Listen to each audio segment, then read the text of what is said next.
But we begin tonight with the story of the two people killed in their home by Ross Bremner, a man they had never met. Mona Tuwhangai and Morris O'Donnell lived on the Kawhia harbour in Waikato. And somehow, having killed his own mother and almost killed his own father, Ross Bremner ended up at their home, killing them and then himself. In the days that followed, Mona and Morris were repeatedly referred to as Ross Bremner's elderly victims, and little more than that. So their daughter, Jo Kukutai, wrote an open letter describing her parents, their lives, their marriage, their jobs, her mum's fluency in Māori, her dad's lifetime membership of the fire service, the details that make us three-dimensional and whole. And Jo grieved with the Bremner family, offering forgiveness and love. It was an act profoundly at odds with the random and inexplicable violence of her parents' death. And then Jo, her husband and their children went to the coast to heal, saying nothing more until they invited us to join them for lunch. We begin with Jo, seated at the table, a photo at her side. Who have you got with you there? Oh, so this is my dad, Morris O'Donnell, and my mum, Mona Tuwhangai. And you wrote the letter to remind us who they were, right? Yeah. Yeah, that's definitely why I did the letter. Prior to all of this, my parents were people, and I wanted the rest of New Zealand to know that they were people. I wanted the rest of New Zealand to know who they were, not who they became once they were killed. So the letter was an opportunity for me to just speak to that, to just give them an identity where the tragedy kind of masked that. It just covered it, it shadowed it, and my parents were pretty much forgotten about who they were.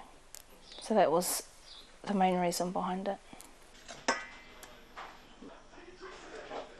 Yesterday we went to interview Jo Kukutai about her letter and her parents, and we ended up eating whitebait. We found some on the way, local stuff and local eggs. Jo made it for us, but not for herself or her family, so I got into the kitchen and whipped some up. Oh, you're going the full hog, aren't Well, there's got to be enough for everyone. Look at the whitebait in there. Oh, wow. What can I say? That's amazing. Just eat in with me. That is just amazing. It will be 4 weeks this Saturday since Ross Bremner killed Jo's parents. Two people he'd never met, kind people, good people, like their daughter. Oh, my goodness. There's a whole bunch of tears on this carry-on. The other thing I thought your letter did that was extraordinary is that not only did it give your mum and dad an identity and make them real and vivid and whole and loved, you also had the extraordinary generosity to give Ross Bremner an identity. What made you want to do that? Well, I'd seen, I've met with the Bremners and I had seen them in person. What I wanted it to be was, he was a real person. So was his mum, and so was Keith. And I guess I wanted that to be seen by the people. It's not, the person that murdered my parents or the person that, did what he did. He was a person that had an illness. And, I just wanted people to know that that's where we were coming at it from. He had an illness. We weren't angry at him. We weren't angry at the family. We just wanted to express that, we were at a loss as well, and so were they, and we just wanted to acknowledge that. What makes that even more unlikely and extraordinary is that while the details of the attacks haven't yet been released, they were so frenzied that Jo had to be told that her family couldn't have a tangi. There's no easy way to say it. Unfortunately, the caskets have to be sealed. They can't embalm, and you won't have long with them. Ross Bremner didn't know the people he killed before taking his own life at their home, having first killed his own mother, Claire, and almost killed his own father, Keith.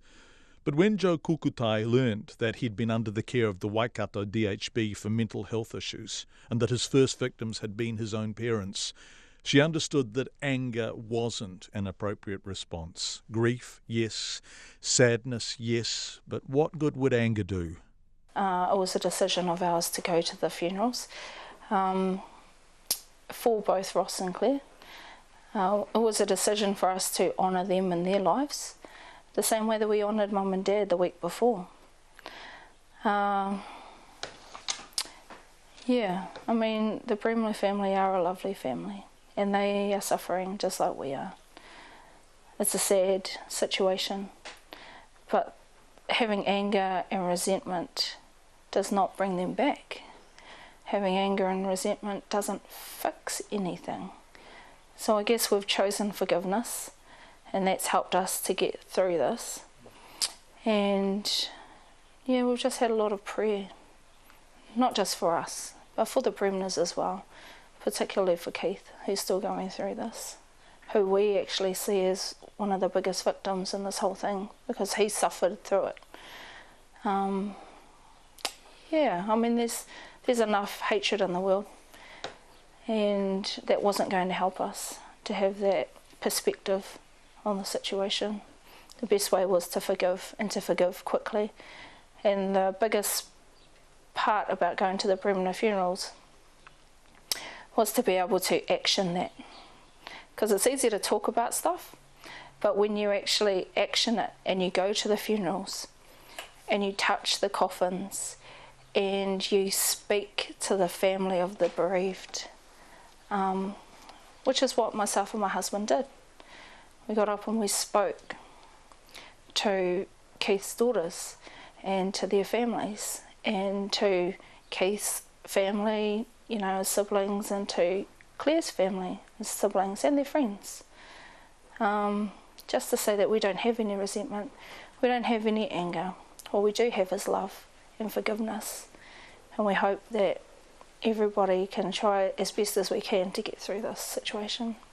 I've been a journalist since 1989. It's a long time. And I don't recall many situations in which I've heard people say stuff like this. And I think that's why your open letter was so powerful, because you expressed this extraordinary love. Why did you want to write it? Yeah, a lot of it was around just giving my parents an identity, just giving people an understanding about who they were. Because I think with the situation as it transpired, it's hard for people to see them in any other way. Almost 4 weeks on, in a quiet corner of the West Coast, the kind of place you go to when the world has become too hard and noisy, Joe and Hika and Taylor, aged 15, and Sterling, aged 12, are recovering, taking stock, remembering good memories. My dad and I went overseas. We travelled the world doing kapahaka, and my dad came as one of his proudest moments, going overseas. And so much to look back on. The encouragement. They were very supportive of me throughout my life. Joe thrived with such support, aiming high and getting there. I've studied law, I've studied IT, and I'm studying social sciences at the moment, masters. If Joe has any questions, any sense of something unexplained, it's how Ross Bremner could be so unwell and not more closely supervised. Obviously in the last few weeks since I buried my parents, I've wanted to know. I want to know, why there were 5 people who were personally affected by this tragedy. I'm speaking about Keith Bremner, Claire Bremner, Ross Bremner, my mum, Mona Tuwhangai, my dad, Morris O'Donnell. 4 of those people are now dead. Really, all it took was one person to be helped. Ross Bremner. He had an illness, and I certainly have the questions about why did this happen? Who perhaps didn't do what they should have done?